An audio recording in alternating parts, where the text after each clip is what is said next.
Fifth सुनो इधर, fifth में क्या बोल रहा है, प्लस आई इफेक्ट एल्कीन का कहाँ आएगा, एल्कीन का प्लस आई इफेक्ट कहाँ आएगा, इधर सुनो, इधर देखो, ये है एल्कीन, ठीक है, एल्कीन का क्या आ रहा है यहाँ पे, माइनस आई इफेक्ट आ रहा है।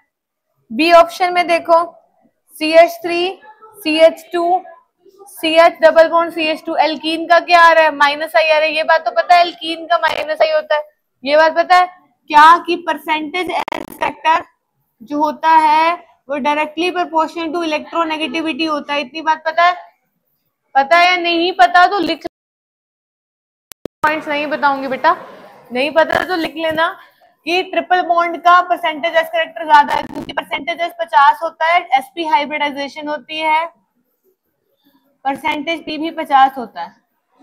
डबल बॉन्ड में sp2 हो गया तो परसेंटेज s आपके पास 33.33 होता है, परसेंटेज p 66.66 होता है, और सिंगल बॉन्ड पे sp3 हो गया, परसेंटेज s 25% होता है, परसेंटेज p 75% होता है, ठीक है।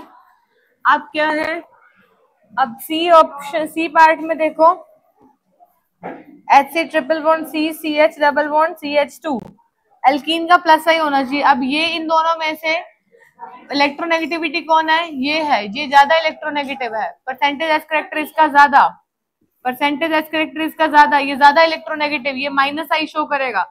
अगर ये माइनस ये खींच रहा है तो ऑटोमेटिकली ये दे रहा है ना, तो ये प्लस आई करेगा, वो खींच रहा है तो दूसरे वाला दे ही रहा है ना, तो वो क्या,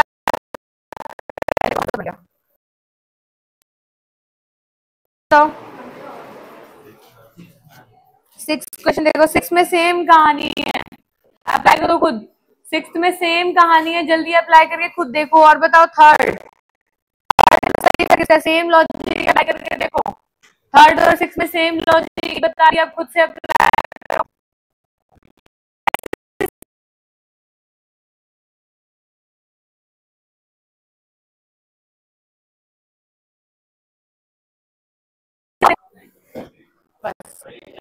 थर्ड और सिक्स करके देखो, लोग खाली मत बैठो इतनी देर में, क्वेश्चन लगा लो, नीट वाले बच्चों के डाउट हो गया ना, क्वेश्चंस लगा लो।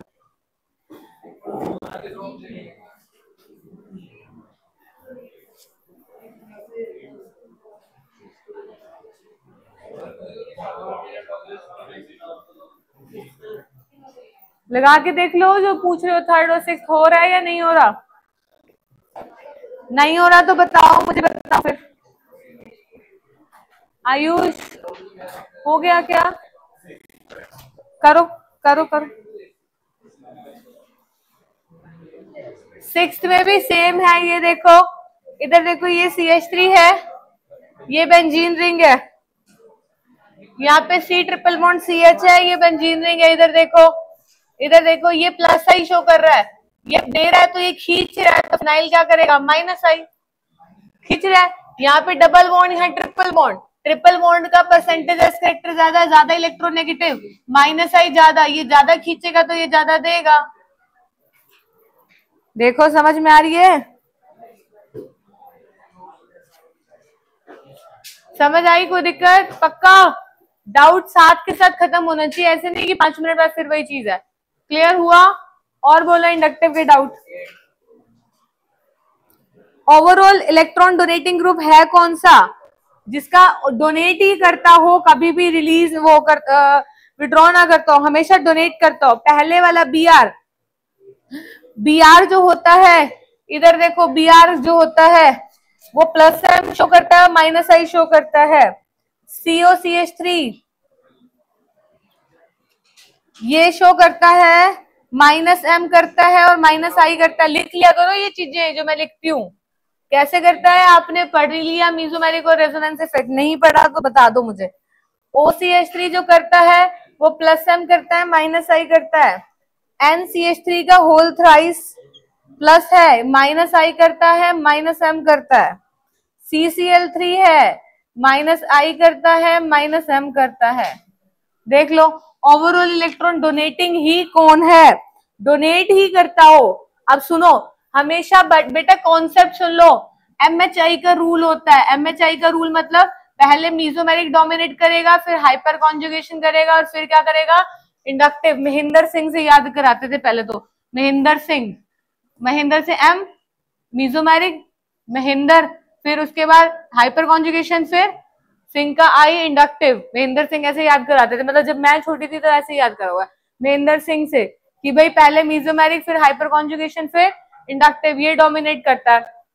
तो इन दोनों में कौन डोमिनेट करेगा, plus M. Overall plus M है ही ज्यादा किसका, ओवरऑल प्लस एम सबसे ज्यादा किसका होता है, OCH3 का। तो ओवरऑल इलेक्ट्रॉन डोनेटिंग ग्रुप, देखो ये भी नेगेटिव वाले हैं, माइनस माइनस से विड्रॉइंग ग्रुप ओवरऑल डोनेट करेगा, यहाँ पे विड्रॉ करेगा। यहाँ पे ब्रोमीन लगा है, ब्रोमीन का प्लस एम भी हो सकता है, माइनस आई भी हो सकता है। तो हमेशा जो रिलीजिंग है BR और OCH3 में से OCH3 ज्यादा अच्छा रिलीजिंग होता है, तो आंसर ये चला जाएगा। अब नोट्स मैंने सबको शेयर कर दिया, पर्सनली भी बच्चे आके मेरे को बोल के गए, जिसको दिया देना था दे दिया। अभी भी अगर किसी के पास नहीं पहुंचा है तो मुझे अलग से बता दो, और नोट्स में से पढ़ लो, पुराने जो पिछले साल के नोट्स है उसमें से पढ़ो, डेली का काम, डाउट लो और ऑर्गेनिक को अच्छे से करो, ठीक है। रट्टाफिकेशन नहीं चलेगा। जल्दी जल्दी 15 मिनट में डाउट करें ताकि हम आगे टॉपिक स्टार्ट कर सकें। 11th बताते हो।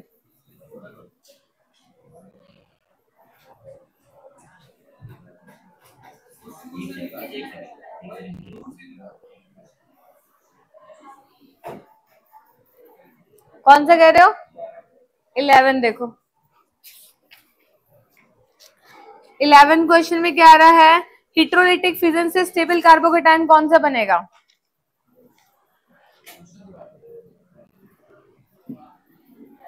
ये लिखा है तुमने, फिर क्यों नोट नहीं, याद रह जाएंगी ये सारी चीजें।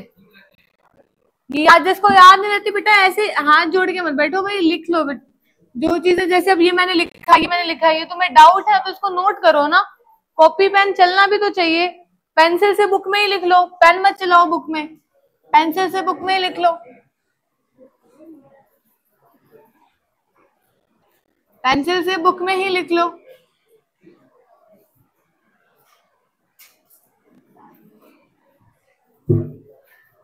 बुक में ही लिख लो, इसकी क्या अलग से कॉपी बनाते हो, बुक में पेंसिल से लिख लिया करो अपने डाउट, ऐसे लिख लिया करो, डाउट था DUBT पूरा डाउट लिख दो और लिख दिया करो कि मैं सर्कल मार लिया करो डाउट को, ताकि नेक्स्ट टाइम जब रिवाइज करो तो डाउट पे ज्यादा कॉन्सेंट्रेट रहे। पढ़ने का तरीका भी थोड़ा सुधारो अपना, पढ़ना ही नहीं आता, जो डाउट है उसको सर्कल मारो, लिखो डाउट है वो, और उस पर लिख दो ये गलतियां थी मेरी, ऐसे पढ़ने का, ताकि नेक्स्ट टाइम रिवाइज करो तो उस चीज पे कॉन्सेंट्रेट ज्यादा करो। कौन सा क्वेश्चन था, 11। हिट्रोलिटिक फिजन, होमोलिटिक फिजन से केटायन एनायन बनते हैं, हिट्रोलिटिक फिजन कर रहा है, यानी हिट्रोलिटिक, होमोलिटिक फिजन से रेडिकल्स बनते हैं, होमोलिटिक फिजन से क्या बनते हैं, रेडिकल। हिट्रोलिटिक फिजन से केटायन और एनायन बनते हैं। तो पहले वाला ऑप्शन है, पहले वाला हिट्रोलिटिक फिजन करा तो प्लस हुआ, ये Br माइनस अलग हो गया। बी वाले में ये वाला केटायन बनेगा, सी वाले में यहां केटायन बनेगा, और डी वाले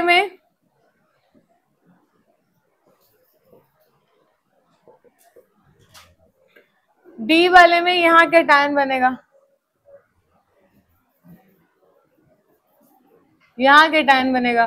तो कौन सा स्टेबल कार्बोकेटायन है, मैंने क्या बोला था, कार्बोकेटायन की स्टेबिलिटी देखने के दो तरीके हैं, एक तो हाइपर कॉन्जुगेशन, एक इंडक्टिव। कितने तरीके हैं, हाइपर कॉन्जुगेशन और इंडक्टिव। कौन डोमिनेट करता है, हाइपर कॉन्जुगेशन। तो अल्फा हाइड्रोजन चेक करो, कितने अल्फा हाइड्रोजन, 4 अल्फा, कितने अल्फा हाइड्रोजन, 3 अल्फा, कितने, 3 4 5 6 7, 7 अल्फा, यहाँ कितने, 1 अल्फा। कौन आंसर, सी ऑप्शन, चेक कर लो, 11 का सी आना चाहिए, बस हो गया। हाइपर कॉन्जुगेशन में है डाउट, लिख लिया ऑप्शन, ये डाउट को कॉपी में बुक में लिख लो बच्चा, एक बार बार मुझे बोलना पड़ रहा है, और तुम ही भूल जाओगे एक हफ्ते के बाद, एक महीने के बाद, मैं नहीं भूलूंगी, फिर यही सेम डाउट लेके आएंगे मेरे पास दोबारा। लिख लो उसको। हाइपर कॉन्जुगेशन कौन से पेज पे दिया हुआ है, खुल गया, बताओ। सेकंड क्वेश्चन में देखो, कौन सा?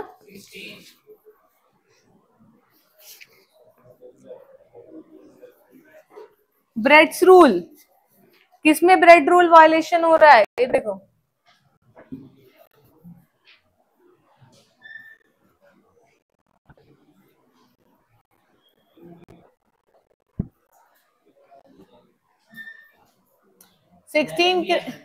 अच्छा 16 कह रहा है ब्रेड्स रूल। पहले बताओ ब्रेड्स रूल होता क्या है?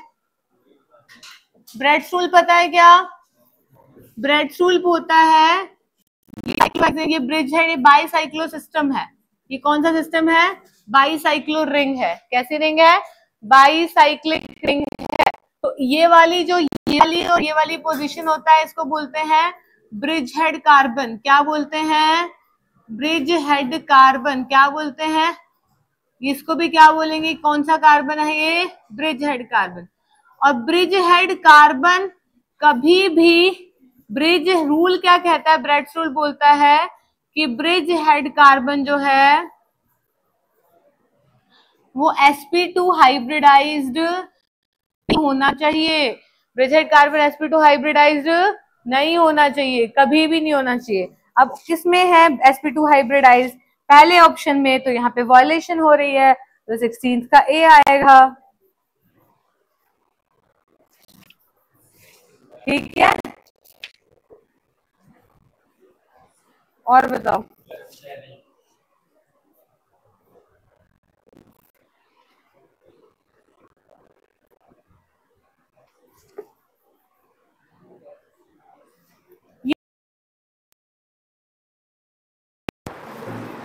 हाइपर कॉन्जुगेशन कैसे समझते हो आप? हाइपर कॉन्जुगेशन का मतलब क्या होता है, बताना मेरे को एक बार। हाइपर कॉन्जुगेशन का मतलब क्या होता है? जिसमें अल्फा एच होते हैं। लेकिन होता क्या है? होता क्या है, कैसे देखते हैं? देखते कैसे हैं? देखो इधर, कंसेप्ट ही है ये। तो 11th वाले में जैसे मान लीजिए ये है इथाइल कार्बोकेटायन है, ये CH2 प्लस है। इधर सुनो, अल्फा कार्बन पे जो हाइड्रोजन है, होता क्या है? हाइपर कॉन्जुगेशन का मैकेनिज्म है ये। क्या है यहाँ पे? अल्फा कार्बन, अल्फा कार्बन पे ये सिग्मा बॉन्ड, ये sp3 हाइब्रिडाइज्ड ये कार्बन है, सिग्मा बॉन्ड है। ये इसके पास ये वैकेंट ऑर्बिटल है, ये बॉन्ड इसमें रेजोनेंस करती है, इसी को हाइपर कॉन्जुगेशन कहते हैं। तो इस वजह से होता क्या है, ये वाली बॉन्ड टूट जाती है, तो H प्लस हवा में लटकता रहता है। इसके ऊपर माइनस का साइन है, ये माइनस से प्लस मिलके क्या बना देता है? बॉन्ड बना देता है। इसी तरह से ये वाला अल्फा हाइड्रोजन इसके साथ जाता है, इसी तरह से ये वाला अल्फा हाइड्रोजन इसके साथ जाता है। तो H प्लस सी, ये भी H और ये भी H, डबल बॉन्ड क्या हो गया? CH2। इसी तरह से क्या हुआ? ये वाला H जाएगा, HCH डबल बॉन्ड CH2। समझ में आ रही है इतनी चीज? ठीक है, बस यही तो पूछा हुआ है। पढ़ाते ही हाइपर कॉन्जुगेशन को पढ़ाते ही यही है कि पॉजिटिव चार्ज है sp2 हाइब्रिडाइज के साथ, sp3 हाइब्रिडाइज कार्बन पे जो हाइड्रोजन है, अल्फा कार्बन पे अल्फा हाइड्रोजन है, वो सिग्मा बॉन्ड ये वाला हाइड्रोजन इसके साथ रेजोनेंस में जाता है, दैट इज हाइपर कॉन्जुगेशन। तो कौन सी रिप्रेजेंटेशन सही है? वही ऑप्शन है।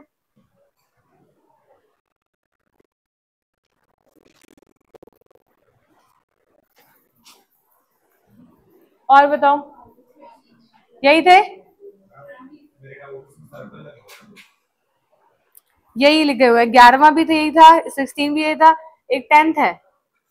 10th क्वेश्चन देख ले, 10th पे भी सर्कल लो। कौन सा एल्कीन हाइपर कॉन्जुगेशन को रिप्रेजेंट नहीं कर रहा है? किसमें हाइपर कॉन्जुगेशन नहीं हो सकती? जिसमें अल्फा हाइड्रोजन नहीं होंगे बेटा। डी ऑप्शन में देख, डी में अल्फा हाइड्रोजन है ही नहीं, तो हाइपर कॉन्जुगेशन होएगी नहीं।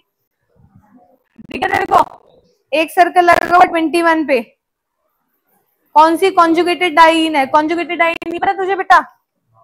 बता बच्चे, नहीं बता क्या? इधर सुनो फिर, देखो इसे कहते हैं, ध्यान से सुन, alternate, alternate sigma pi, sigma pi, sigma pi ये होती है कॉन्जुगेटेड, ऑल्टरनेट सिग्मा पाई। ठीक है, ऐसे डबल बॉन्ड अगर साथ साथ में डबल बॉन्ड है, मतलब तेरे को वैसे वैसे बता देती हूँ, इस तरह से डबल बॉन्ड बना देती हूँ।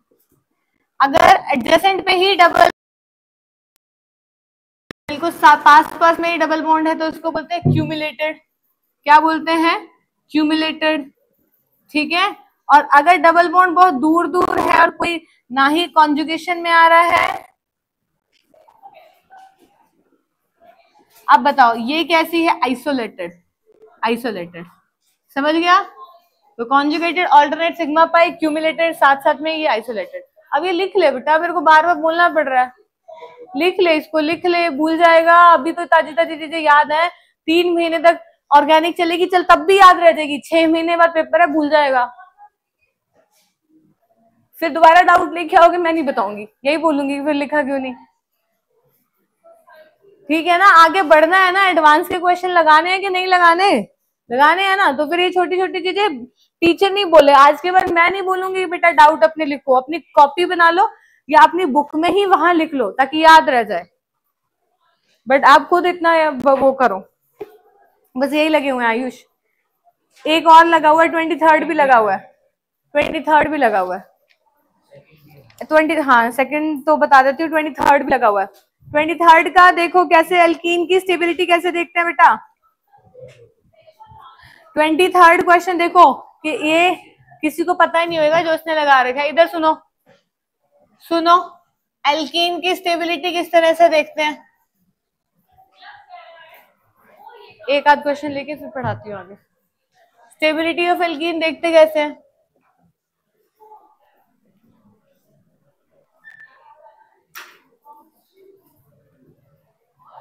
स्टेबिलिटी ऑफ एल्कीन देखेंगे, अल्फा हाइड्रोजन देखा करो। कैसे देखेंगे? कैसे करेंगे? अल्फा हाइड्रोजन से देखेंगे। कैसे देखेंगे बेटा जी? अल्फा हाइड्रोजन से देखेंगे ताकि तुम्हें ये हिंट रहे। RR लिखती हूँ, एक सेकंड को।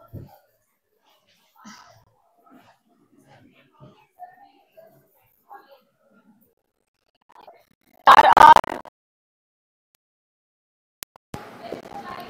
3R, 2R,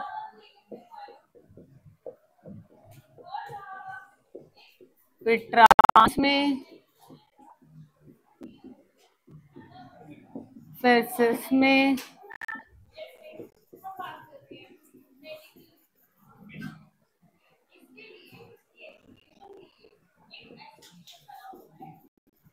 फिर ए का R, फिर एक भी R नहीं। ये होती है एल्कीन की स्टेबिलिटी का ऑर्डर। ये क्या होता है? एल्कीन की स्टेबिलिटी का ऑर्डर। अब ये किस बेसिस पे लगाया मैंने? अल्फा हाइड्रोजन के बेसिस पे लगाया है। चारों आ रहा है, ऑब्वियसली अल्फा हाइड्रोजन ज्यादा होंगे, फिर इसमें होंगे 3R, फिर 2R है, दो में दो, एक कार्बन पे 2 है, फिर ट्रांस वाले है, और फिर कौन सा है? सिस। तो ट्रांस और सिस में ट्रांस की स्टेबिलिटी ज्यादा होती है सिस के कंपैरिजन में। ठीक है, फिर एक ही आर, फिर एक भी नहीं। क्लियर है? अब इसमें अब ये तुम्हें पूछना चाहिए, यहाँ पे 2R और फिर ट्रांस वाला आपने कह दिया और फिर सिस वाला कह दिया। ट्रांस और सिस में तो ट्रांस के आगे लगा दी, फिर इसमें इसकी आगे क्यों लगाई है, यहाँ पे इसकी आगे क्यों लगाई है। ठीक है, इसका है हिंट, समझा सकती हूँ, लेकिन अभी थोड़े टाइम के बाद समझाऊंगी क्योंकि आगे जर्मिनल वाली चीजें यूज होंगी, अभी आपको नहीं समझ में आएगा। अभी के लिए ये ध्यान रखो, समझा दूंगी किसी और दिन पूछना जब तुम थोड़ा सा ये चैप्टर पढ़ चुके होगे, फिर दोबारा बता दूंगी। ठीक है, समझ में आ गई? अब यही वाला क्वेश्चन देखो और किस बेसिस पे लगा रखा है। देख पहला क्वेश्चन देख ले, एक कार्बन पे 2R, पहला ऑप्शन एक कार्बन पे 2R है, अगला ट्रांस है, अगला सिस है, तो ए ही बनेगा ना। ठीक है, पूरा रूल लिख लो, हर बच्चा लिख ले बेटा, लिख लो, डाउट से एटलीस्ट लिख दिया करो। अब कौन सा रह गया? सेकंड और किसका है? तुम्हारा है। मोस्ट स्टेबल आइसोमर कौन सा है? बताओ किस हिसाब से लगाएंगे? मोस्ट स्टेबल आइसोमर, आइसोमर कौन सा है जिसमें कॉन्जुगेशन में जा रहा बेटा? अच्छा, मोस्ट स्टेबल ऑप्शन भी दे रखे ना, सी और ए। सी और ए में से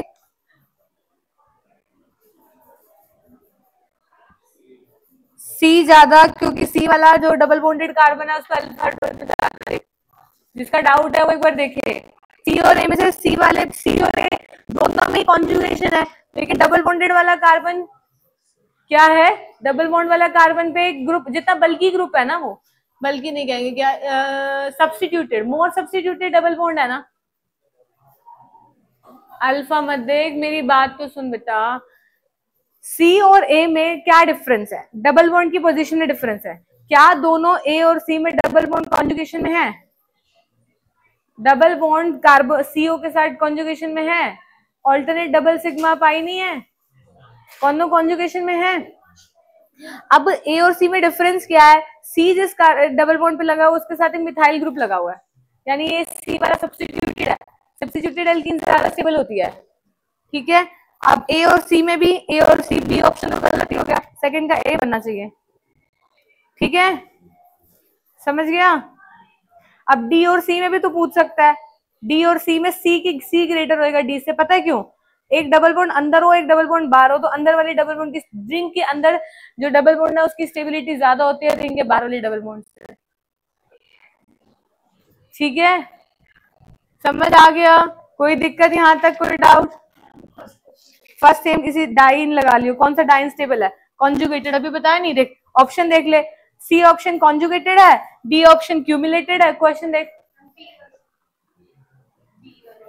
बी वाला ऑप्शन, बी और सी वाला दोनों के दोनों बेटा, इस फर्स्ट क्वेश्चन में देखो ऑप्शन जो बी है वो इस तरह से बना हुआ है, ये भी कॉन्जुगेटेड, ऑप्शन सी है वो इस तरह से बना हुआ है, ठीक है, ये भी कॉन्जुगेटेड, ये भी कॉन्जुगेटेड। अब ये डबल बॉन्ड देखो, अब ये और ये डबल बॉन्ड देखो, यहाँ पे ये वाली कैसे एसएस और ये कैसे है ट्रांस, और ये दोनों तो सेम ही है ना, ये और ये हिस्सा तो सेम ही है ना, इसको छोड़ दे, सेम को कैसे कंपेयर करूं, ये ट्रांस है इस हिस्से, तो ट्रांस वाली ज्यादा होनी चाहिए, फर्स्ट का सी आना चाहिए, सी है, समझी? मतलब मैंने इसको छोड़ा क्यों, क्योंकि वो सेम था, तो कंपेयर कैसे करेंगे, जो डिफरेंट होगा, ठीक है। कोई दिक्कत हो गया सबके?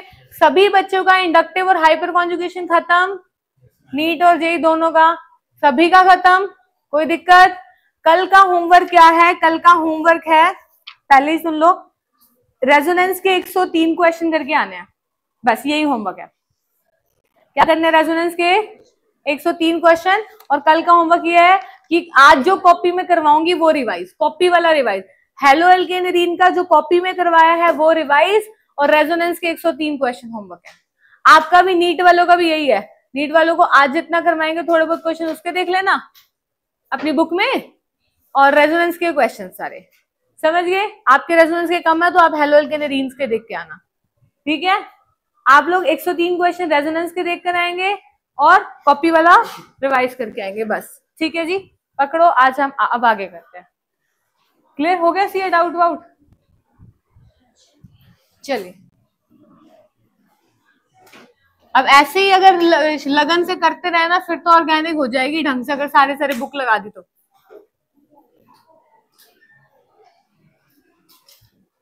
ये अराइल हैलाइड पे एप्लीकेबल नहीं है, बताओ क्यों? यहाँ पे छोड़ के गई थी मैं बात। ये सारी जितनी भी प्रिपरेशन लिखी है वो हेलो एल्केन पे तो एप्लीकेबल है, मतलब एल्काइल हैलाइड पे है, लेकिन अराइल हैलाइड पे एप्लीकेबल नहीं है। वासु क्वेश्चंस करे थे इंडक्टिव के हाइपर के, हो गए डाउट सारे पीछे सबके हो गए ना? ये डाउट है? अच्छा, या वो बाद में बता दूंगी, लिखवा दूंगी। अब क्या है, क्या बोलता है, ये भी जितनी भी चीजें, जितनी भी रिएक्शन थी जो हमने कल करी है, कौन सी करी है? सबसे पहले फ्रॉम अल्कोहल की हेडिंग डलवाई थी।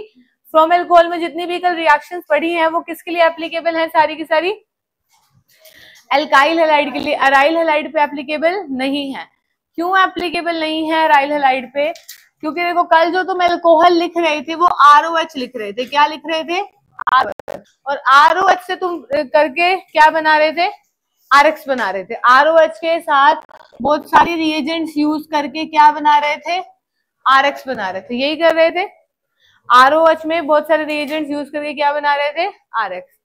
लेकिन अगर तुमने अल्कोहल मतलब ये एलिफेटिक ले लिया, सॉरी एरोमेटिक ले लिया, यानी अराइल हैलाइड लिया, तो अराइल अल्कोहल हो जाएगा ये, यानी कि फिनॉल हो गया। यही बात है ना? R एल्काइल की जगह R अगर अराइल हो जाए तो ये फिनॉल हो जाएगा।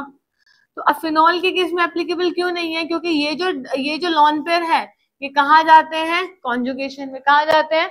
कॉन्जुगेशन में। और कॉन्जुगेशन में जाएगा तो आपको पता है आप इसके कॉन्जुगेटिंग स्ट्रक्चर्स ड्रॉ कर सकते हो जाएंगे ऐसे कॉन्जुगेटिंग स्ट्रक्चर्स ड्रॉ। जब इसके आपने कॉन्जुगेटिंग स्ट्रक्चर्स ड्रॉ करे, कोई ऐसा बच्चा तो नहीं बैठा जिसको कॉन्जुगेटिंग स्ट्रक्चर ड्रॉ करने ही ना आते हो? बताओ बताओ, कॉन्जुगेटिंग स्ट्रक्चर सभी को ड्रॉ करने आते हैं? है कोई ऐसा जिसको नहीं आते हो? पक्का आते हैं? ऐसे शर्म में तो नहीं बोल रहे कि हाँ आते हैं आते हैं सभी को? तो जैसे आपने इसके कॉन्जुगेटिंग स्ट्रक्चर्स बनाए तो ये बनेंगे।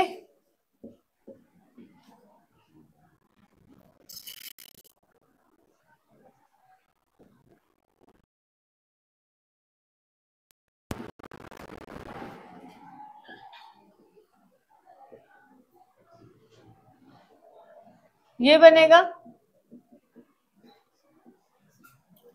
इससे हो क्या रहा है? कार्बन और ऑक्सीजन के बीच में पार्शियल डबल बॉन्ड आ रही है। क्या आ रही है यहाँ पे? कार्बन और ऑक्सीजन में पार्शियल डबल बॉन्ड कैरेक्टर आ गया। पार्शियल डबल बॉन्ड कैरेक्टर आने की वजह से हुआ क्या? पार्शियल डबल बॉन्ड कैरेक्टर आने की वजह से हुआ क्या? बॉन्ड ऑर्डर बढ़ गया। क्या हो गया? बॉन्ड ऑर्डर बढ़ गया। बॉन्ड ऑर्डर बढ़ गया तो बॉन्ड लेंथ क्या हो जाती है? बॉन्ड ऑर्डर ज्यादा तो बॉन्ड लेंथ क्या हो गई? कम। बॉन्ड लेंथ कम तो बॉन्ड स्ट्रेंथ क्या हो गई है? ज्यादा। और बॉन्ड स्ट्रेंथ ज्यादा हो गई तो क्या कार्बन और ऑक्सीजन की बॉन्ड को तोड़ सकते हो? नहीं तोड़ सकते। यानी कि बॉन्ड डिसोसिएशन एनर्जी क्या हो गई है? ज्यादा। और बॉन्ड डिसोसिएशन एनर्जी ज्यादा तो ये वाली बॉन्ड नहीं टूटेगी। कार्बन ऑक्सीजन की बॉन्ड नहीं टूटेगी। यहाँ तो कार्बन ऑक्सीजन की बॉन्ड तोड़ रहे हो, यहाँ पे तोड़ नहीं सकते। समझ में आ गई? तो तोड़ ही नहीं सकते तो क्या इस मेथड से तुम एराइल हैलाइड बना पाओगे? नहीं बना पाओगे। समझ आ गई? आ गई क्या? ठीक है, तो लिखो the above method are not applicable for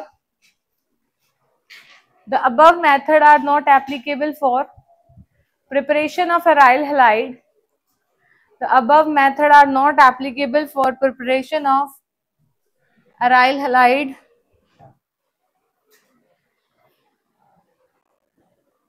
because carbon oxygen bond in phenol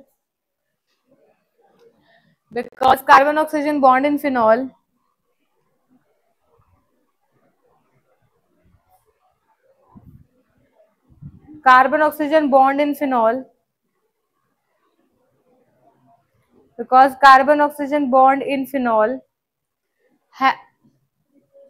उसी के बाद ही preparation of aryl halide because के बाद ही बोल रही हूँ। Because carbon oxygen bond in phenol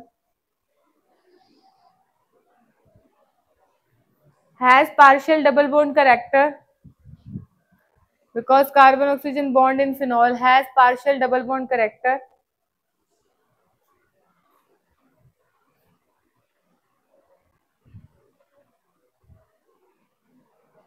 and difficult to break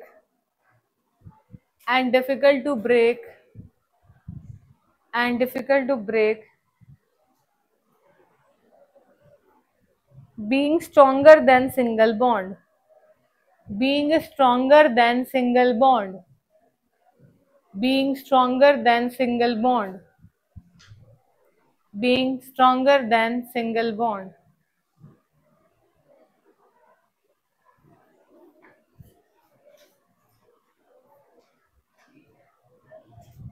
ठीक है, ये ड्रॉ कर लो उसके बाद फटाफट से।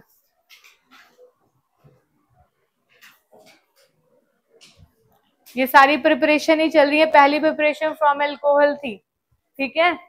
दूसरी प्रिपरेशन डालेंगे फ्रॉम हाइड्रोकार्बन्स।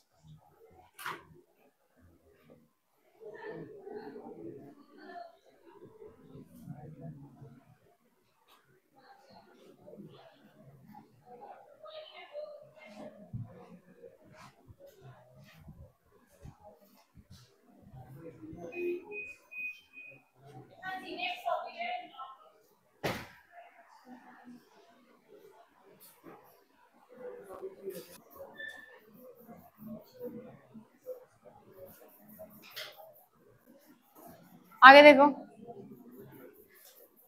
इसमें करेंगे from alkanes by free radical halogenation.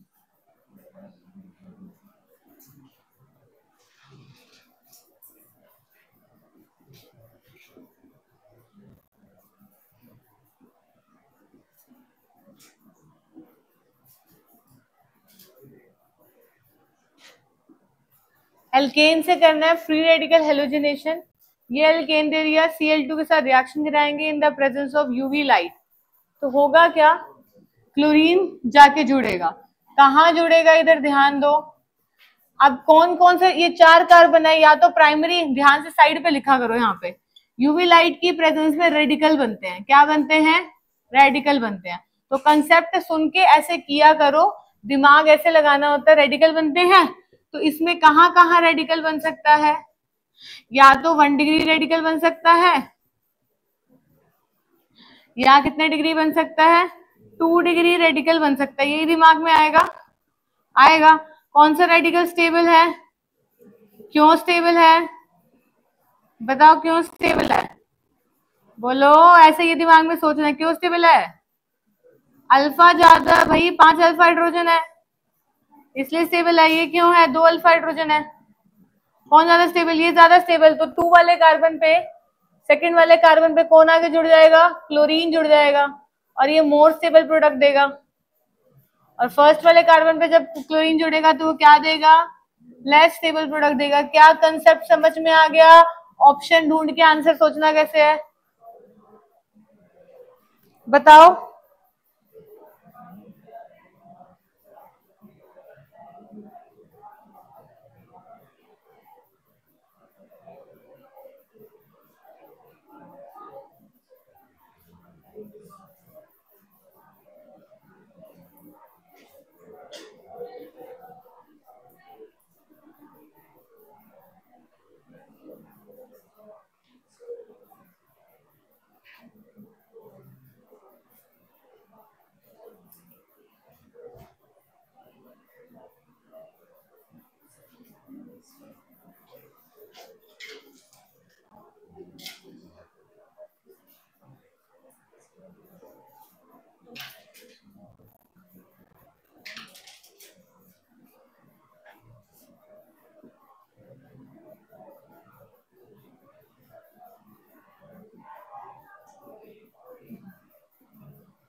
Addition of hydrogen halide. इधर देखो, हाइड्रोजन हैलाइड की एडिशन कैसे करते हैं, इधर ध्यान दो। HX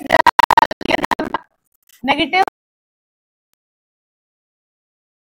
पे मार्कोनिकॉव रूल। मार्कोनिकॉव रूल क्या कहता है, बताओ क्या कहता है। नेगेटिव पार्ट वहां जाएगा जहां हाइड्रोजन कम है, उस कार्बन पे जाएगा जहां हाइड्रोजन क्या है, कम। तो इंग्लिश में खुद लिख लोगे क्या, negative part goes to that carbon which contain that carbon of alkene which contains less number of hydrogen atom। खुद से लिख लेना। तो इन दोनों में तो सेम ही है। अब यहाँ समझाने के लिए मैं आपको ये ले लेती हूँ, छोड़ो मैं ये एग्जांपल ही नहीं लेती, मैं ये ले लेती हूँ। CH3CH double bond CH2, negative part वहां जाएगा जहां हाइड्रोजन कम है, इस पे यहाँ कम है तो यहाँ जाएगा। ठीक है, क्लियर। तो ये मेजर प्रोडक्ट बनेगा, समझ आ गई।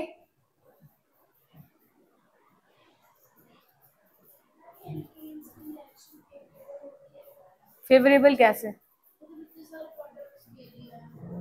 फेवरेबल ही है, क्यों फेवरेबल नहीं होती? तो क्या हुआ, यील्ड कम है, सेपरेट कर लेना। आपके पास 80 मिल गया, 20 मिल गया, आप सेपरेट कर लो। 80% मिल गया, 20% मिल गया, सेपरेट कर लो।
करें क्या आगे?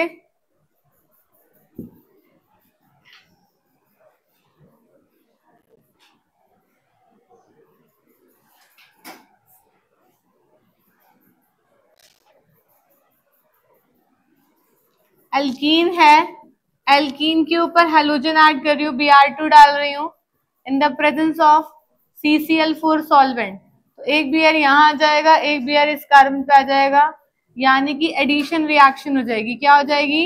Addition reaction. अब मेरी बात सुनो, ध्यान से सुनो, ये एडिशन रिएक्शन हो गई है। अब होता पता है क्या है, जैसे ही तुम Br2 डालते हो इन the presence of CCl4 solvent, तो होता ये है, एडिशन हो गई। तो जो भी ब्रोमीन का कलर था, ऐसे बोलते हैं ये अनसैचुरेशन का टेस्ट है। क्या बोलते हैं? ये किसका टेस्ट है? अनसैचुरेशन का टेस्ट है कि किसी कंपाउंड में अनसैचुरेशन प्रेजेंट है, अनसैचुरेशन का टेस्ट है। ऐसे बोलते हैं किसी कंपाउंड में अनसैचुरेशन प्रेजेंट है या नहीं है।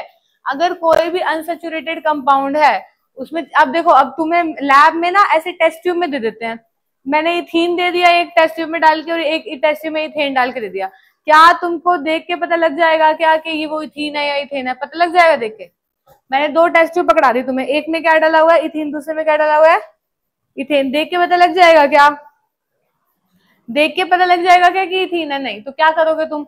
एक एक बूंद डाल के ब्रोमीन डालोगे, CCl4 सॉल्वेंट में डाला होता है।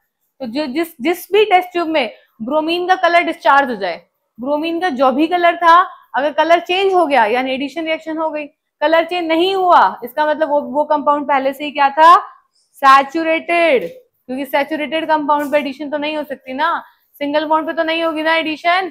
एडिशन कहाँ होगी? डबल या ट्रिपल पे। समझ में आ गई? तो अनसैचुरेशन का टेस्ट है, तो मैं आपको यही लिखवाऊंगी, अगर ब्रोमीन का कलर डिस्चार्ज हो जाता है इसका मतलब वहां पे अनसैचुरेशन प्रेजेंट है। ठीक है, कर लो नोट्स, फिर मैं आपको बोलती हूँ, एक लाइन डिक्टेट करती हूँ।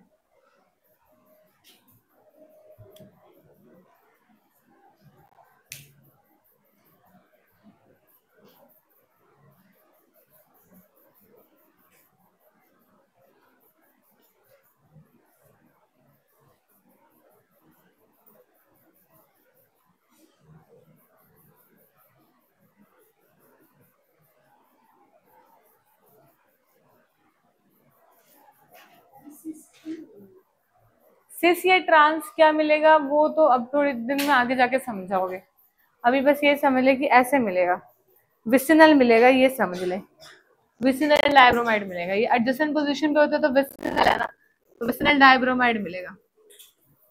थोड़े दिन में आगे जाके जब सारे मैकेनिज्म सीखोगे ना तब समझ जाओगे, आगे भी आएंगे रिपीटेशन। समझ गए? लिखो, इसमें एक लाइन डिक्टेट कर रही हूँ, देखो। In laboratory, addition of bromine in CCl4 in laboratory addition of bromine in CCl4, addition of bromine in CCl4, in laboratory addition of bromine in CCl4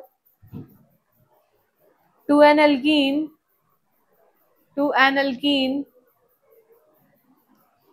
resulting in discharge of resulting in discharge of reddish brown color of bromine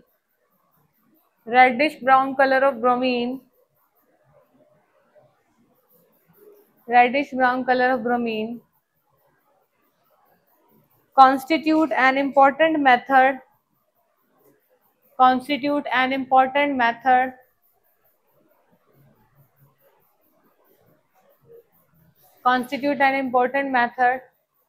for the detection of double bond in a molecule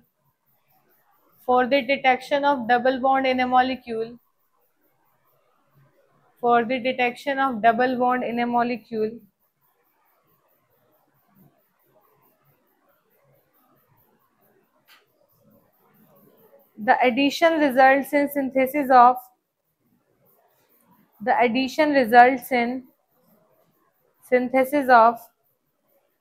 vicinal dibromide.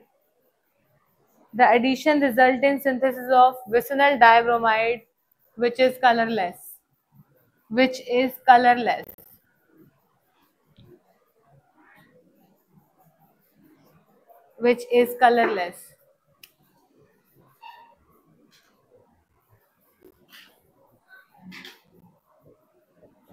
Third डालोगे halogen exchange, इसमें पढ़ेंगे Finkelstein reaction.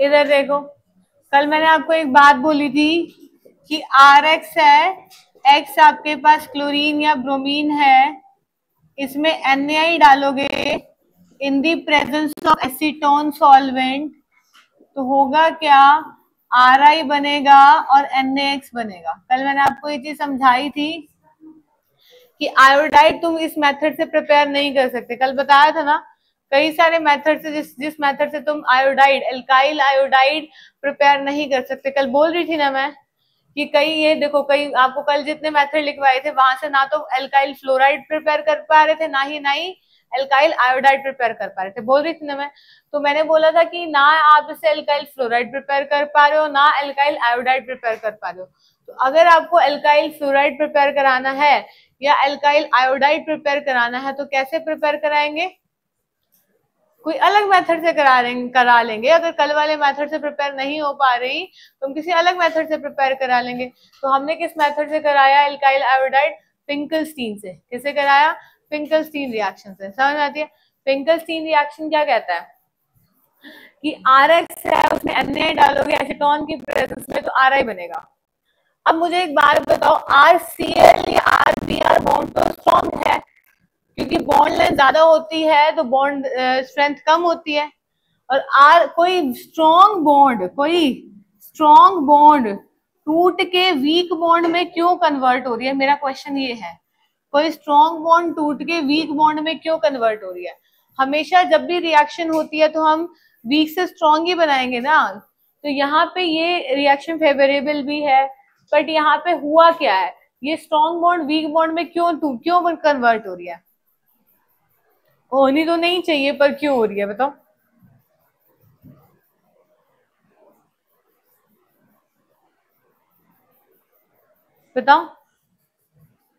कभी सोच सकते हैं कि यहाँ से स्ट्रॉन्ग बॉन्ड ये वीक बॉन्ड में क्यों कन्वर्ट हो रही है? होनी तो नहीं चाहिए ना। क्या ये रिएक्शन होनी चाहिए हमारे अकॉर्डिंग? नहीं होनी चाहिए, बट ये तो होती है, ये तो बहुत फेमस रिएक्शन है। कैसे हो रही है? क्योंकि यहाँ जो NaCl बन रहा है और या NaBr बन रहा है, ये एसीटोन के अंदर सॉल्युबल है, इसके पीपीटी बन जाते हैं। तो NaCl बना या NaBr बना, NaCl और NaBr precipitated in dry acetone, NaCl और NaBr precipitated in dry acetone, acetone के अंदर डालोगे ना एसीटोन सॉल्वेंट में, इसके जो NaCl NaBr बनेंगे इसके पीपीटी बन जाएंगे। और according to Le Chatelier principle, according to Le Chatelier principle, बताओ क्या कहता है ये? ली चैटलियर प्रिंसिपल बोलता है reaction goes to that direction जहां पर भी पीपीटी बन रहे हैं। According to Le Chatelier principle reaction moves in forward direction. According to Le Chatelier principle reaction goes in forward direction. क्यों जाएगी? कहता है रिएक्शन उस डायरेक्शन में जाएगी जिस डायरेक्शन में क्या बन रहे हैं? पीपीटी बन रहे हैं। जिस डायरेक्शन में क्या बन रहे हैं? पीपीटी। और पीपीटी क्या बन रहे हैं? फॉरवर्ड डायरेक्शन में। इसीलिए ये रिएक्शन फेवरेबल है। समझ में आती है? और NaI के पीपीटी एसीटोन में नहीं बनते हैं, NaCl NaBr के पीपीटी बन जाते हैं। NaI के नहीं बनते, NaCl NaBr के बन रहे हैं, तो इस डायरेक्शन में पीपीटी बन रहे हैं, रिएक्शन आ जाएगी फॉरवर्ड डायरेक्शन में, इसलिए रिएक्शन क्या है? पॉसिबल है। समझ में आ गई? आ गई क्या? बताइए, क्लियर है? तो अगर कोई पूछे कि ये तो स्ट्रॉन्ग बॉन्ड है, वो टूट के वीक बॉन्ड में क्यों कन्वर्ट हो रही है, तो अब मेरी बात को अब बहुत सारे क्वेश्चंस आ गए। कल जो आपने मेथड करे थे, क्या उन मेथड से अल्काइल आयोडाइड बना पा रहे थे? नहीं। तो मेरे को तो अल्काइल आयोडाइड बनाना है, तो कैसे बनाएंगे? फिंकल्स्टीन रिएक्शन से। मुझे तो अल्काइल फ्लोराइड बनाना है, कैसे बनाएंगे? स्वार्ट्ज रिएक्शन से। ठीक है, बनाने के अपने पास बहुत तरीके हैं। अगर एक मेथड से नहीं बना सकते तो हम दूसरे मेथड से बना लेंगे। ठीक है, तो हेलोजन एक्सचेंज हो गया, हेलोजन से हेलोजन ही एक्सचेंज हुआ ना। क्लोरीन ब्रोमीन से कौन आ गया? आयोडीन। तो कौन एक्सचेंज हो गया? हेलोजन। ठीक है, समझ में आ गई? तो फिंकल्स्टीन रिएक्शन से क्या बनाते हो? Alkyl iodide. याद रखने के लिए ये लिख लो, क्या बनाते हो? एल्काइल आयोडाइड बनाते हो। क्या बनाते हो? Alkyl iodide. स्वार्ट्ज रिएक्शन से क्या बनाते हो? एल्काइल फ्लोराइड बनाते हो। क्या बनाते हो? एल्काइल फ्लोराइड बनाते हो।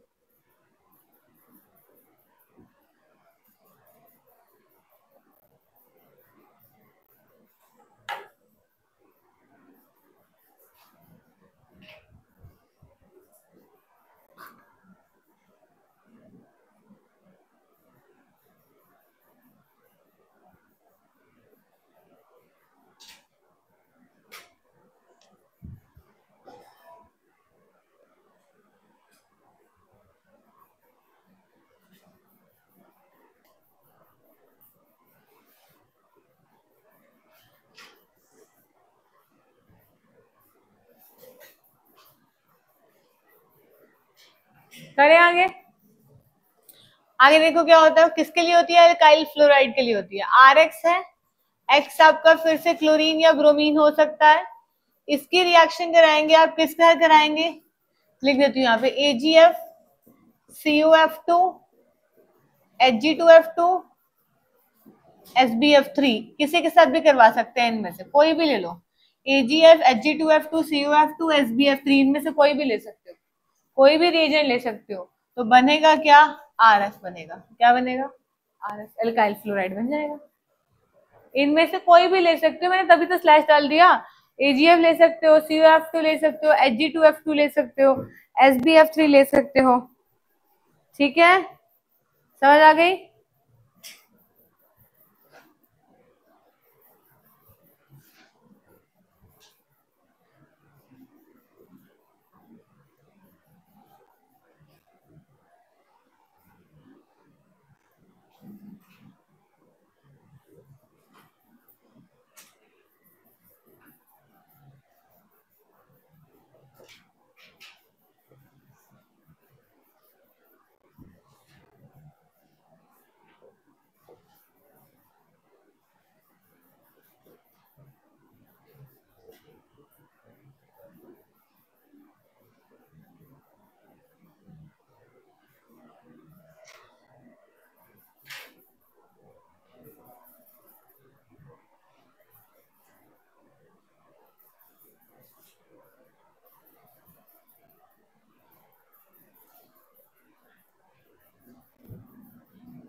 हेलोइंस के प्रिपरेशन करेंगे, हाइड्रोकार्बन से इलेक्ट्रोफिलिक सब्स्टिट्यूशन रिएक्शन करा देंगे।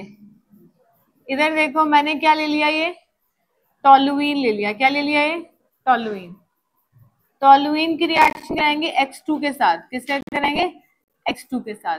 तो ये जो कैसा ग्रुप होता है? इलेक्ट्रॉन रिलीजिंग ग्रुप होता है। तो ध्यान से सुनो, जो भी इलेक्ट्रॉन रिलीजिंग ग्रुप होते हैं वो ऑर्थो पैरा डायरेक्टिंग होते हैं। Ortho para directing toward electrophilic substitution reaction, towards electrophilic substitution reaction. क्या इतनी बात समझ में आ गई?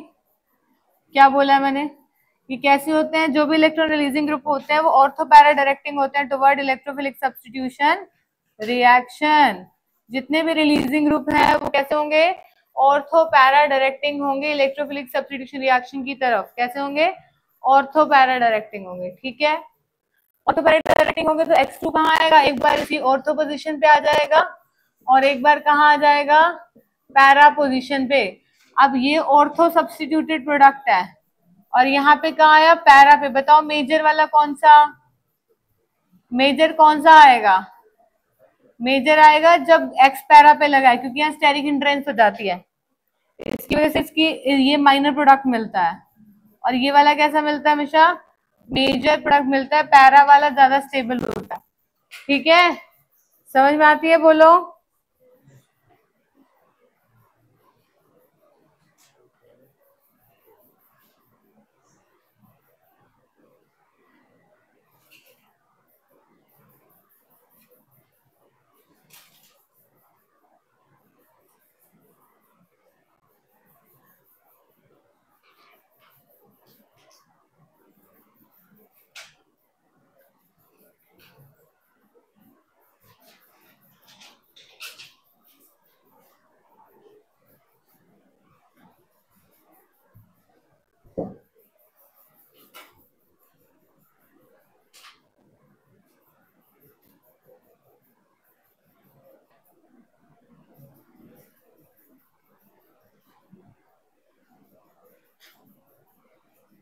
अब ध्यान से देखिए, इस मेथड से जो X है वो या तो Cl हो सकता है या Br हो सकता है और ये रिएक्शन होती है iron in the presence of dark condition में। ठीक है, तो इस मेथड से तुम या तो अराइल क्लोराइड प्रिपेयर कर सकते हो या तो अराइल ब्रोमाइड प्रिपेयर कर सकते हो। तो मेरा क्वेश्चन है, क्या तुम इसी मेथड से अराइल फ्लोराइड प्रिपेयर नहीं कर सकते? नहीं कर सकते। क्यों नहीं कर सकते? क्योंकि फ्लोरीन के साथ रिएक्शंस बहुत एक्सोथर्मिक होती हैं। तो इस मेथड से नहीं कर सकते क्योंकि फ्लोरीन बहुत ज्यादा ही रिएक्टिव होता है। तो अब दूसरा क्वेश्चन है, क्या इस मेथड से आयोडाइड प्रिपेयर नहीं कर सकते? कर सकते हैं इस मेथड से। अब इस मेथड से करेंगे ना तो आयोडीन के साथ रिएक्शन रिवर्सिबल हो जाती है। रिएक्टेंट से प्रोडक्ट में कन्वर्ट होगा, प्रोडक्ट आपस में फिर से कन्वर्ट होगी, किसमें हो जाएंगे? रिएक्टेंट में। तो रिवर्सिबल है। तुम्हें तो सिंगल प्रोडक्ट चाहिए ना, तुम्हें रिएक्शन क्या करना पड़ेगा? सिंगल स्टेप में करना पड़ेगा। तो क्या डालते हैं उसके लिए? ऑक्सीडाइजिंग एजेंट डालते हैं। कौन सा डालते हैं? I2 के साथ कॉन्सेंट्रेटेड HNO3 या HiO3। क्या डालते हैं? कॉन्सेंट्रेटेड HNO3 या फिर HiO3। मैंने दो बातें बताई है। क्या इस मेथड से अराइल फ्लोराइड प्रिपेयर कर सकते हैं? नहीं। क्यों नहीं कर सकते? क्योंकि फ्लोरीन की रिएक्टिविटी बहुत ज्यादा है। क्या इस मेथड से अराइल आयोडाइड प्रिपेयर कर सकते हैं? नहीं, क्योंकि आयोडीन के साथ रिएक्शन क्या हो जाती है? रिवर्सिबल। तो आपको सिंगल स्टेप में लाने के लिए क्या करना पड़ेगा? हाँ लिखो इसमें aryl iodide, aryl iodide sorry aryl iodide, aryl chloride and bromide, aryl chloride and bromide can be easily prepared, aryl chloride and bromide can be easily prepared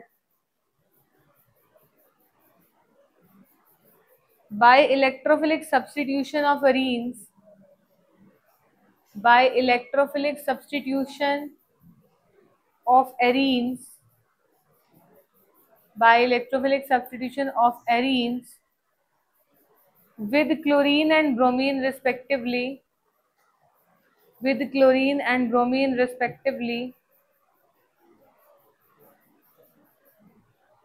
with chlorine and bromine respectively in the presence of Lewis acid catalyst, in the presence of Lewis acid catalyst,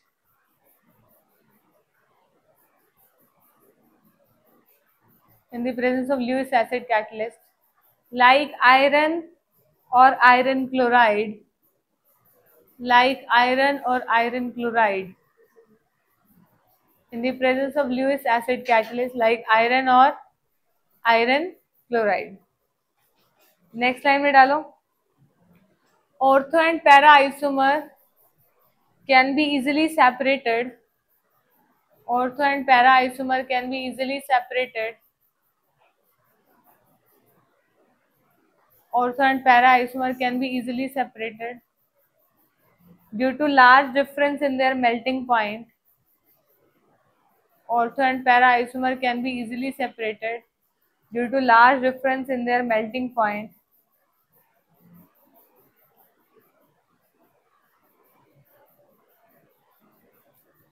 Reactions with iodine are reversible in nature. Difference in their melting point.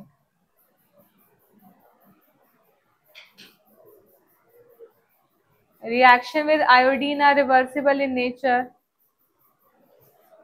Reaction with iodine are reversible in nature and require the presence of oxidizing agent, and require the presence of oxidizing agent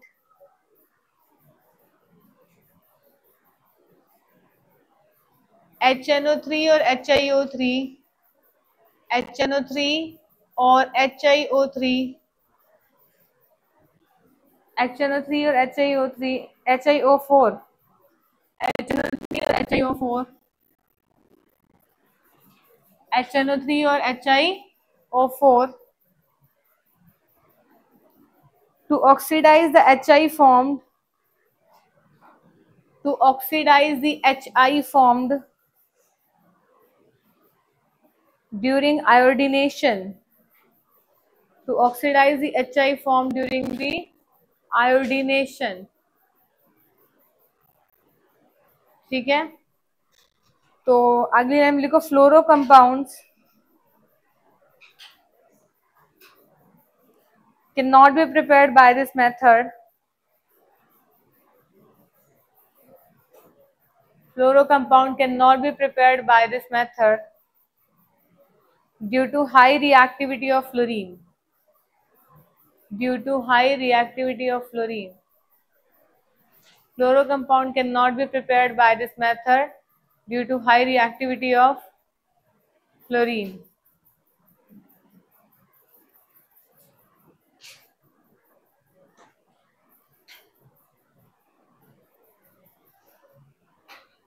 समझ आ गई?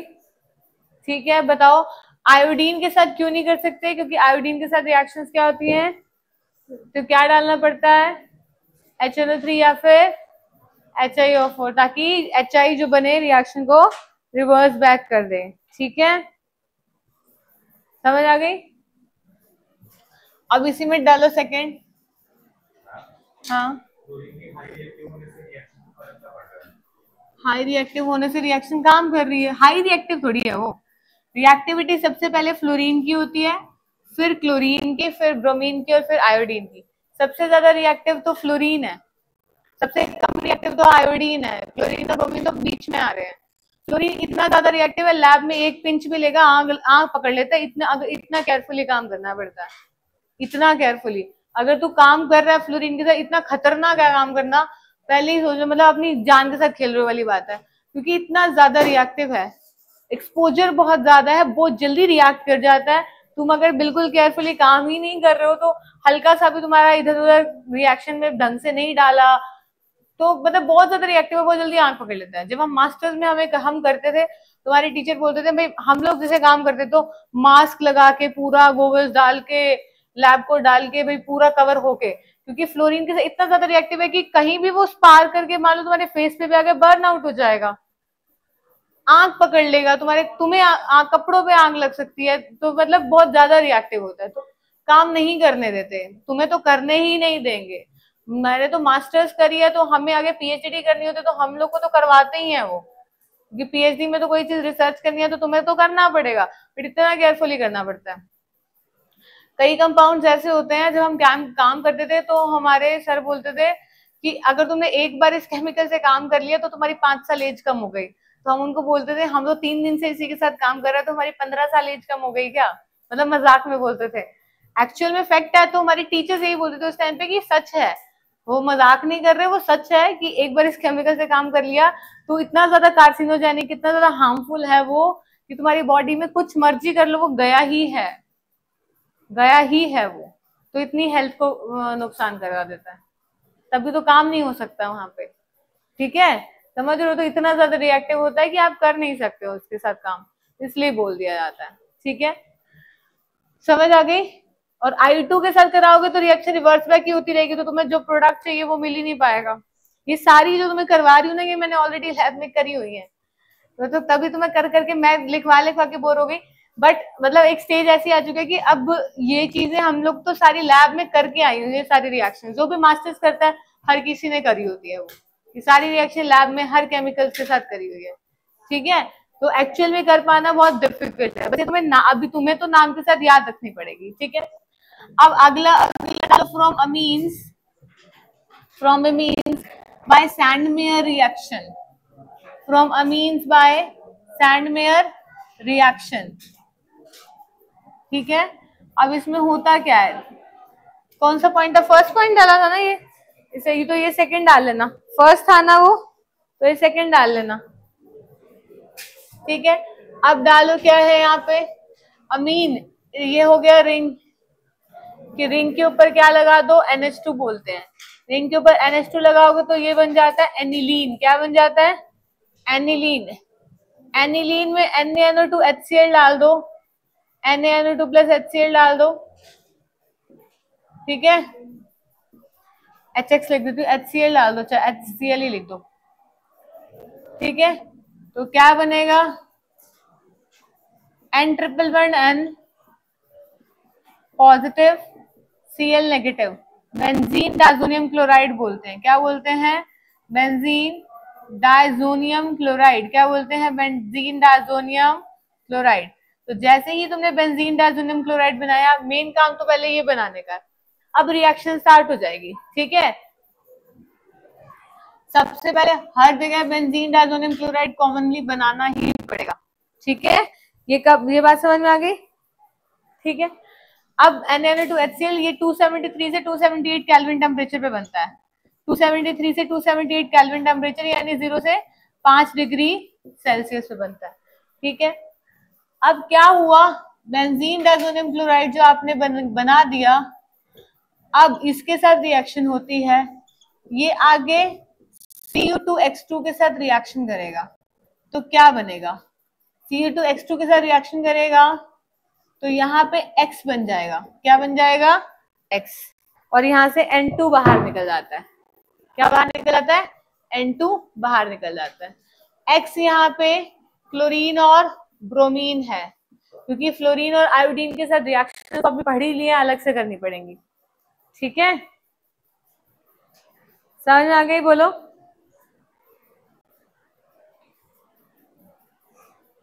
तो floor iodine के साथ reaction तो करा ही नहीं पाएंगे, क्योंकि आयोडीन के साथ रिएक्शन कैसे हो जाती है, रिवर्सिबल, तो क्या डालना पड़ता है, HNO3 या HiO3, ठीक है।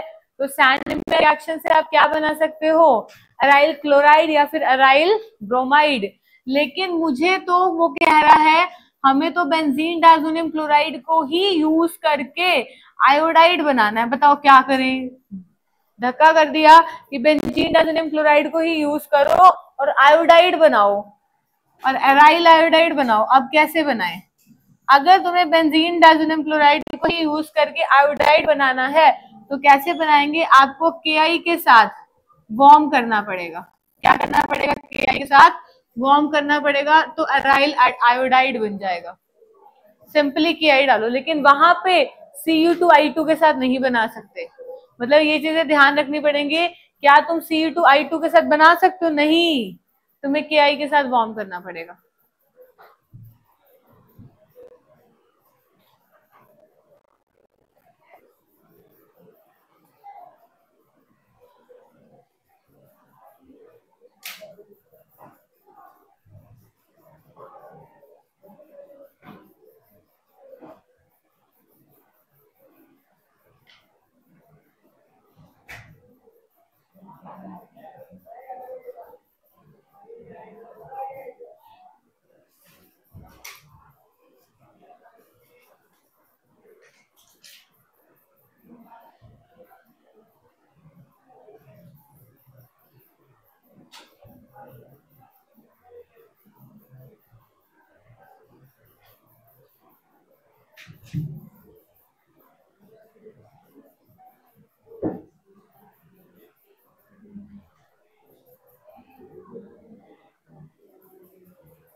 करें आगे।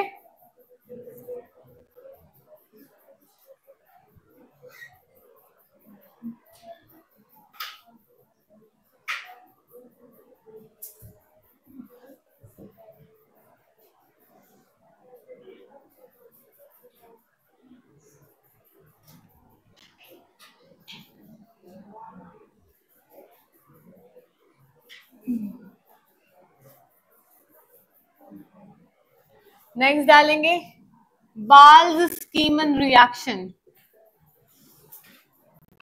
बाल्ज-स्कीमन रिएक्शन, तो बाल्ज-स्कीमन रिएक्शन किसके लिए होती है, अराइल फ्लोराइड के लिए। किसके लिए होती है, अराइल फ्लोराइड्स को प्रिपेयर करने के लिए।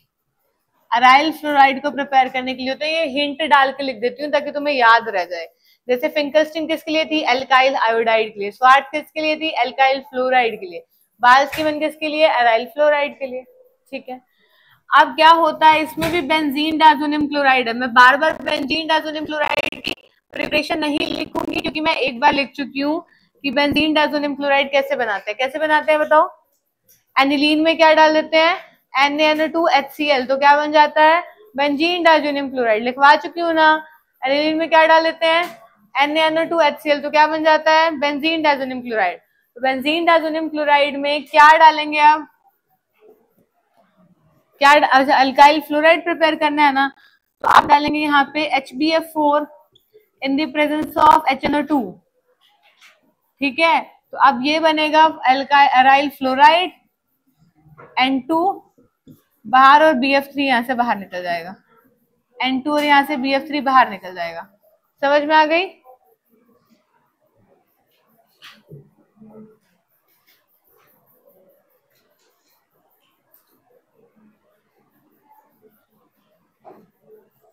अगर इसके बीच का स्टेप, वैसे तो कोई जरूरत नहीं है, अगर फिर भी आप बीच का स्टेप लिखना चाहते हो तो लिख सकते हो, वैसे तो जरूरत नहीं है, फिर भी अगर लिखना चाहते हैं कहीं दिख गए तो आज के बीच का लिख सकते हो। देखो आपको डायरेक्ट लिखना है, आप डायरेक्ट लिख लो, आपको बीच का स्टेप लिखने के करना है, बीच का स्टेप लिख, मैं तो दोनों लिख रही हूँ ताकि तुम्हें याद रह जाए। अगर तुम्हें ऐसे कहीं पे भी दिख जाता है तो बीच में N ट्रिपल बॉन्ड ये बेंजीन डाइजेनियम क्लोराइड था, तो BF4 नेगेटिव आयन ऐसे सॉल्ट बना लेता है इसके साथ मिलके, और फिर यहाँ से फिर हीट करते हो तो वही बन जाता जो मैंने लिखा था, फ्लोरीन अराइल फ्लोराइड बनेगा, N2 और BF3 बनेगा।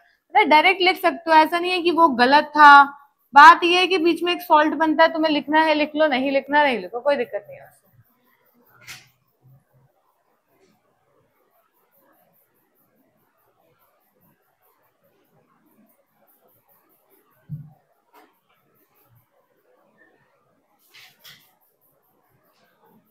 फिजिकल प्रॉपर्टीज की हेडिंग डाल लेंगे।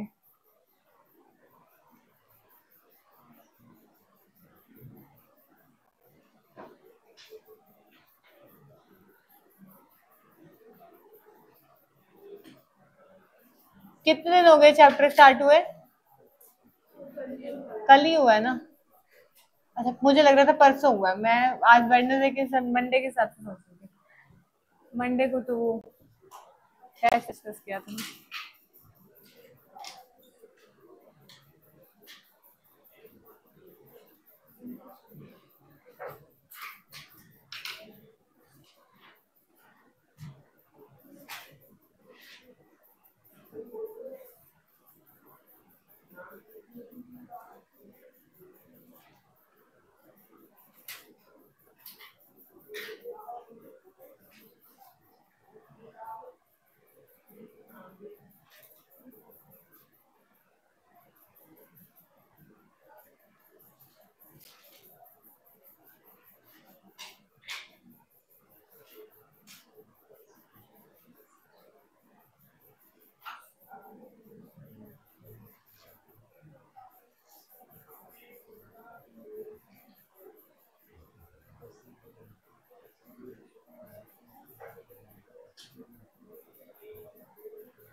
डालो फिजिकल प्रॉपर्टीज की हेडिंग डालो।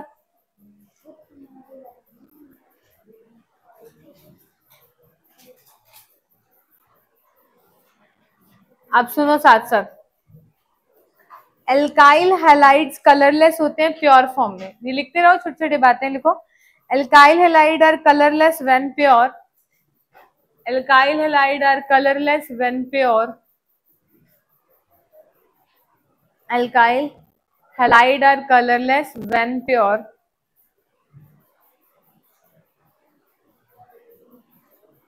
However, bromides and iodide develop color. However, bromide and iodide develop color when exposed to light. However, bromide and iodide develop color when exposed to light.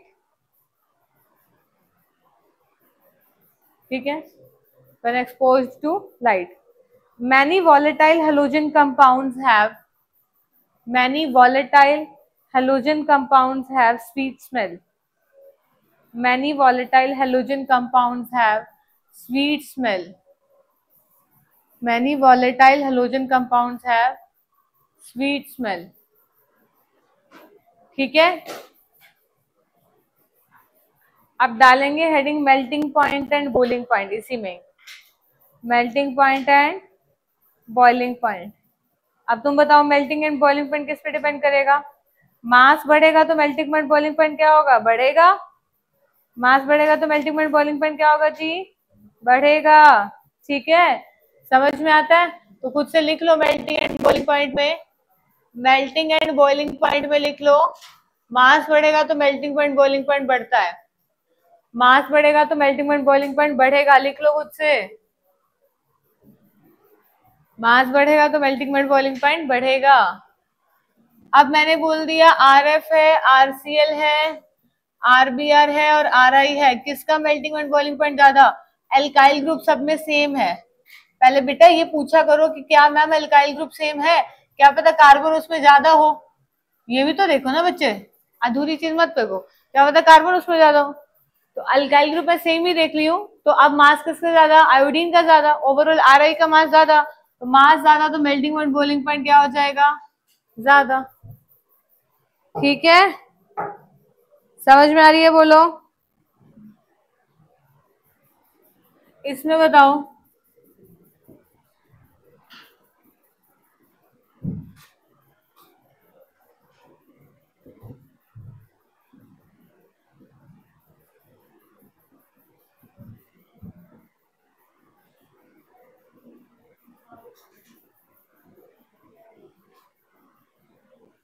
बताओ किसका melting point boiling point ज्यादा?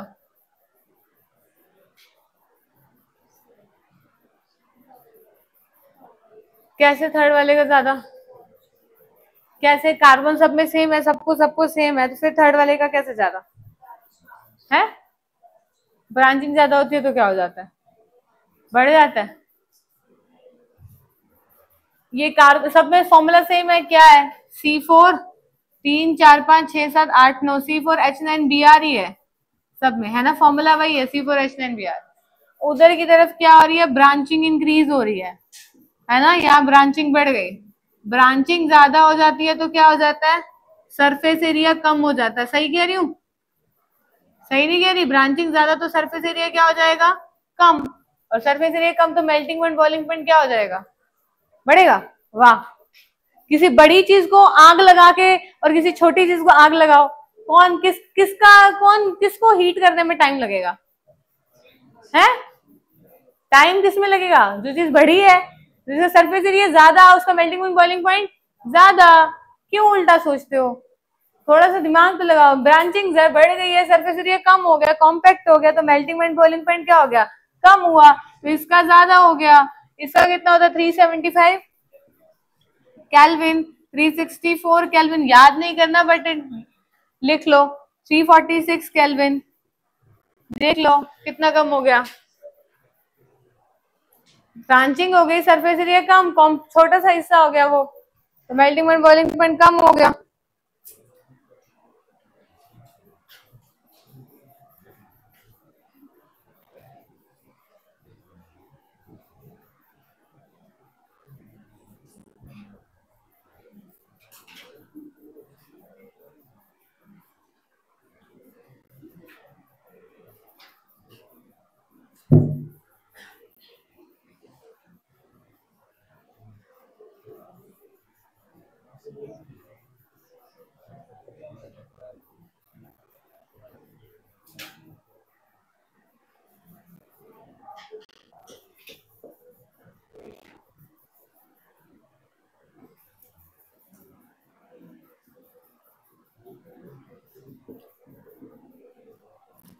Boiling point और melting point का order arrange करना है, कैसे करेंगे?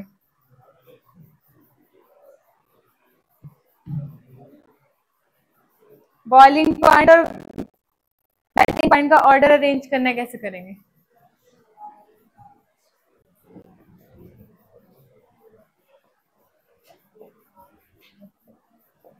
पहली बात तो मेरी एक बात सुनो, ये ऑर्थो है, ये मेटा है, ये पैरा है ना? पैरा वाला जो स्ट्रक्चर है वो क्रिस्टल लैटिस में इजीली फिट हो जाता है। जैसे ये रूम है, ये रूम में क्रिस्टल है, क्यों? रूम को क्रिस्टल लैटिस मैं बार बार क्यों बोलती हूँ हर चैप्टर में?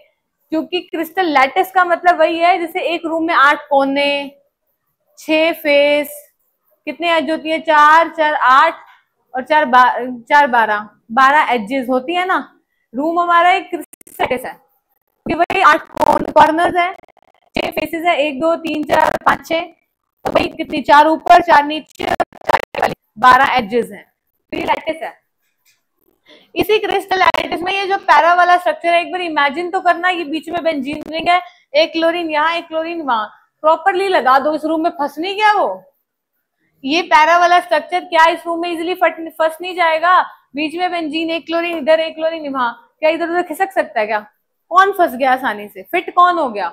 ऑर्थो हुआ, मेटा हुआ, पैरा हुआ, तुम खुद सोच लो। ऑर्थो वाला है, बीच में बेंजीन मान लो, रूम के बीच में बेंजीन लेट गई ऐसे, एक क्लोरीन यहाँ है ऑर्थो ये वाला, दूसरा वाला यहाँ है ऑर्थो में, मेटा में वहां है, पैरा में वहां है, कौन आसानी से फिट होएगा रूम में? पैरा। पैरा वाला इमेजिन हो जाता है, पैरा वाला स्ट्रक्चर आसानी से क्रिस्टलाइटिस में फिट हो गया, तो किसको तोड़ने में ज्यादा वक्त लगेगा, ज्यादा एनर्जी लगेगी, ज्यादा हीट लगेगी? तो boiling point, melting point para का क्या होता है? ऑर्थो और मेटा से क्या होता है? ज्यादा, हमेशा, हमेशा। ठीक है, तो पहले तो ये लिख के, ये बाद में अरेंज कर लेंगे, 2 लाइंस बोल रही हूँ वो डिक्टेट कर रही हूँ, क्योंकि पैरा वाले का हमेशा ज्यादा होता है ऑर्थो और मेटा से। वो लिख लो, इसको तो अरेंज बाद में करते हैं क्योंकि इसमें हल्की सी गड़बड़ है, गड़बड़ नहीं है मतलब फैक्ट बेस्ड पॉइंट है। तो पैरा वाला तो हमेशा ही ज्यादा होगा।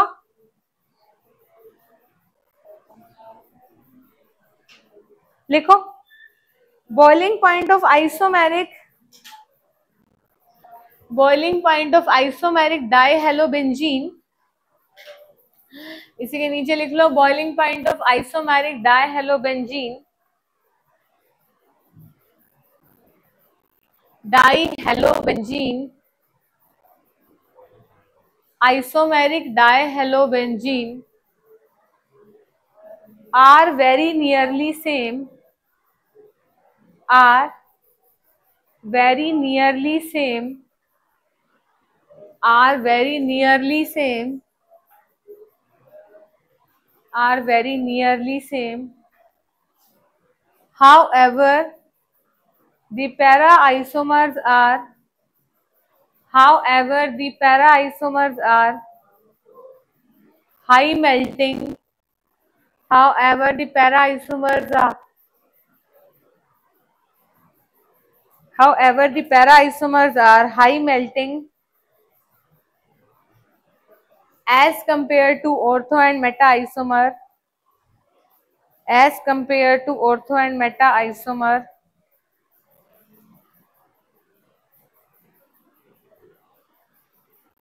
It is due to symmetry of para isomer.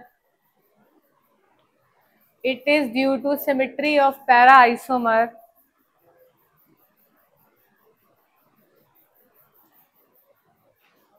That fit in crystal lattice, that fit in crystal lattice, that fit in crystal lattice as compared to ortho and meta isomer, as compared to ortho and meta isomer, as compared to ortho and meta isomer.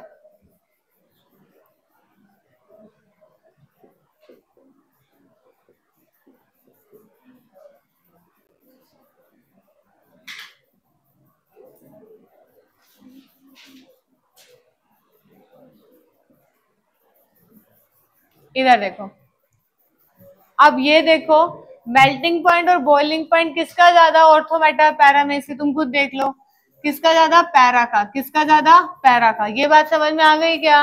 कोई दिक्कत है? अब इसी में हल्का सा fact based point है, बाकी कोई दिक्कत आती नहीं।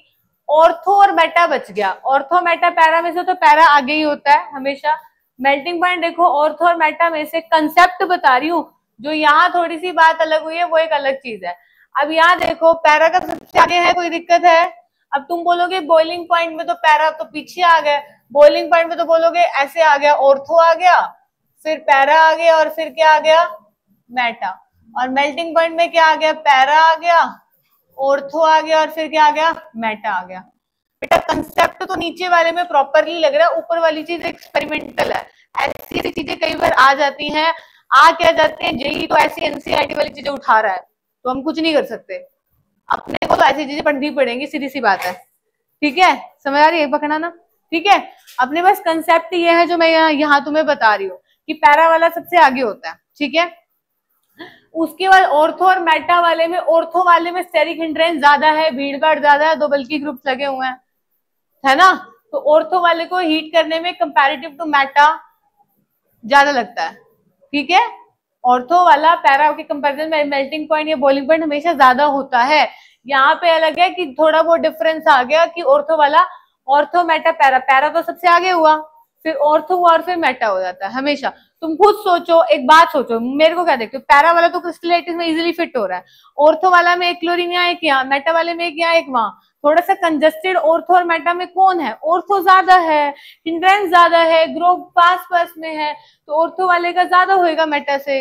अब यहाँ पे दिक्कत ये आ गई कि यहाँ पे ये एक्सपेरिमेंटल फैक्ट है, मेटा हमेशा पीछे ही जाता है, देख लेना, तो पूरी की पूरी ऑर्गेनिक में देख लेना, ऐसे ही फॉलो होएगा, पैरा मेटा पीछे जाएगा, पैरा आगे ही आएगा। इसमें हल्का सा ये हो गया कि ऑर्थो और पैरा में ऑर्थो का ज्यादा है, और इतना भी ज्यादा नहीं है, कितने केल्विन का, 5 केल्विन का ही तो फर्क है। 5 केल्विन क्या होता है, कुछ भी नहीं होता। जब तुम पानी को उबालने लगते हो, कुछ भी चीज को, अपने घर में सब्जी भी गर्म कर रहे हो, तो एक बार थर्मामीटर लगा के देखना कभी, 5 डिग्री सेल्सियस कितनी जल्दी बढ़ता है।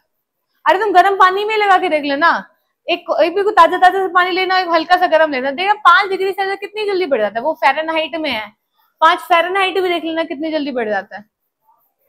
मतलब इतना कोई ज्यादा डिफरेंस नहीं है 5 का, एक हल्की सी सब्जी हल्की सी गर्म होगी, एक ताजी ताजी सी, कितना ही फर्क है, ऐसे लगा लो, कोई इतना डिफरेंस नहीं है। तो ये भी मत यहाँ, ये मत, बस ये फैक्ट है, एनसीईआरटी में लिखा है, क्योंकि जेई ऐसे क्वेश्चन उठा रहा है हर साल, तो कल को वो ये भी दे देगा तो उठाएगा और प्रूफ में दे देगा, देखो एनसीईआरटी में ये था। तो मैं तो आपको उस बेसिस पे पढ़ा रही हूँ, ठीक है। ये होता पैरा ऑर्थो मेटा ही है, हर जगह ही जाएगा, यहाँ पे ऑर्थो का ज्यादा है और आपको क्रैम करना पड़ेगा, ठीक है जी। अगला पॉइंट डेंसिटी है, वो कल करेंगे, ठीक है। 2 पॉइंट्स रह गए हैं, होमवर्क, रेजोनेंस, और इस चैप्टर के जो 10-12 क्वेश्चन कुछ बनते हैं वो देख लेना, ठीक है।